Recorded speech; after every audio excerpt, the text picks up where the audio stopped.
ముత్యాల మాటల మూటలు అందిస్తున్నవారు ఎండి రెహమాన్ అలీ, ఫిజికల్ డైరెక్టర్, తిరుమలగిరి. అవేమిటో సావధానంగా విందామా? జననం నుంచి మరణం వరకు సాగే పయనంలో మనల్ని నమ్ముకున్న వారి కోసం బాధ్యతతో బతకడమే జీవితం. అర్థం అపార్థం రెండింటికి ఒకే అక్షరం తేడా. అర్థం చేసుకుంటే స్నేహం అవుతుంది, అపార్థం చేసుకుంటే శత్రుత్వం అవుతుంది.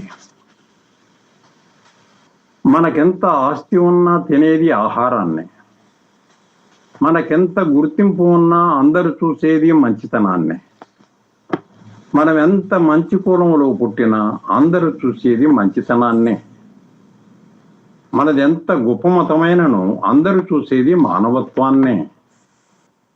ధనముంటే ధనవంతుడు అంటారు, అదే దానం చేస్తే భగవంతుడు అంటారు. ఇది తెలియక చాలా మంది ధనవంతులుగానే మిగిలిపోతున్నారు. ఓర్పు, ప్రేమ, నిజాయితీ మన అస్త్ర శస్త్రాలైనప్పుడు ఈ ప్రపంచంలో ఏ శక్తి మనల్ని అడ్డుకోలేదు.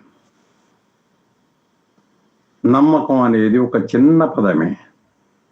దీన్ని చదవడానికి ఒక సెకనే పడుతుంది, ఆలోచించడానికి ఒక నిమిషం పడుతుంది, అర్థం చేసుకోవడానికి ఒక రోజు పడుతుంది, కానీ నిరూపించుకోవడానికి జీవితకాలం పడుతుంది.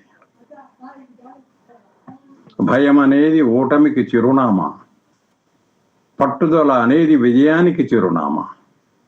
అందుకే భయపడిన వాడికి విజయం వరించదు, అలాగే పట్టుదల ఉన్నవాడిని ఓటమి భయపెట్టదు. జీవితంలో 4 అద్భుతమైన విషయాలు. వెనక్కి తిరిగి చూస్తే అనుభవం, ముందుకు చూస్తే ఆశ, చుట్టూ చూస్తే కనిపించేది వాస్తవం. నీ అంతరాత్మను పరిశీలిస్తే నీకు నువ్వే కనిపిస్తావు. ఎంత పీల్చినా గాలి తరిగిపోదు, ఎంత దున్నినా నేల అరిగిపోదు, ఎంత ఉరికినా నీరు అలసిపోదు, ఎన్ని ఫలాలు ఇచ్చినా చెట్టు గర్వపడదు. కానీ ఎప్పుడు ఎలా చస్తాడో తెలియని మనిషి మాత్రం కాస్తంత సంపాదించి తనంత వాడు లేడని ఎగిరెగిరి పడతాడు.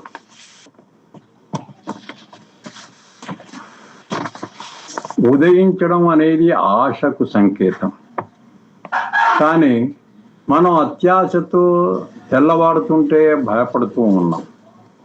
ఆశ తీరు మారకపోతే బ్రతుకు తీరు మారిపోతుంది. మనం ఎన్ని అనుకున్నా కొన్నిసార్లు జీవితం ఎటు నడిస్తే అటువైపే నడవాల్సి వస్తుంది. కానీ ఒక రోజు వస్తుంది, అప్పుడు జీవితం చెప్పినట్లు కాదు, ఆ జీవితాన్నే నీకు నచ్చినట్లు మార్చుకునే టైం వస్తుంది, ఖచ్చితంగా వస్తుంది. మనిషికి కష్టాలు సుఖాలు గడియారంలో ముళ్ళులాగే తిరుగుతూ ఉంటాయి తప్ప ఎప్పుడు అలాగే ఉండవు.